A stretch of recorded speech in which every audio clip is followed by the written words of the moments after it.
सगळ्यात मोठा विषय आहे का मनुष्य देह तुला कशासाठी भेटला, हे सगळ्यात गंभीर बाब आहे. आणि याच चिंतन आपण आज या सत्संग रूपी कीर्तनात करणार आहोत.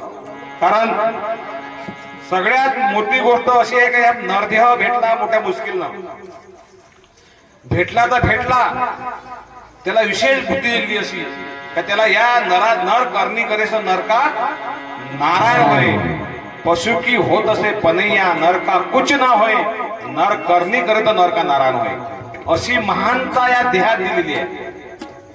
परंतु त्याचा मतलब आपल्याला काही कळला नाही. कारण खावे प्यावे ल्यावे अवघे मरून जावे, हे कसं झालं जनावर सारखं. जनावर काय करते, खातो झोपतो, आहार निद्रा भाई मिळतो त्याच्यातही आहे.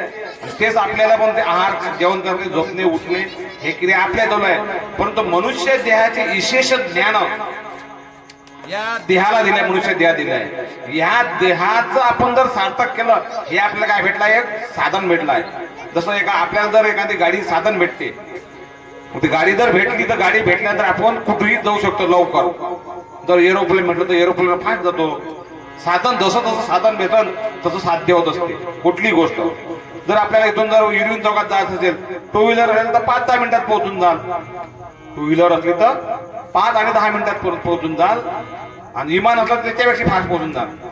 हे अंतर जवळ झालं. समजा लांब जर असं अमेरिके ठिकाणी जर जात असेल तर काही तास लागतात, किती तास लागतात मला माहित नाही, पण 10-15 जे काही तास लागत असेल तिथल्या दिवसात तुम्ही पोहोचून जातात. म्हणजे सांगा तात्पर्य काय, साधन चांगलं असलं पाहिजे. साधन जर चांगलं तर साध्य लवकर भेटते. तसंच मग त्यासाठी संत म्हणतात तर गुरु पकडा. तुम्हाला जर गुरु भेटला, 100 जन्म का रास्ता, किती जन्माचा रास्ता, 100 जन्म का रास्ता पल में पहुंचाय. कोण? गुरुदेव. गुरुदेव. गुरु समझ भेटते का पण ना, मिलना कठिन है संत का बड़े भाग से पाते गई, घर पा गए सहयोग से तो संत संगति मिलती नहीं. जय गुरुदेव. जय गुरु. संत संगति मिलती नहीं, संत संगति जिनको पा गई जीवन उसका साफल्य है, अधिकार उनका क्या को वो तो शहंशाह के तुल्य है. पण कधी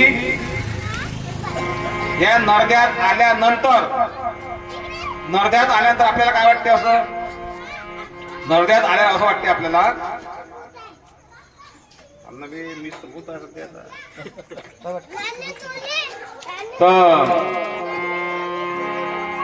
तर या नरद्यात आल्यानंतर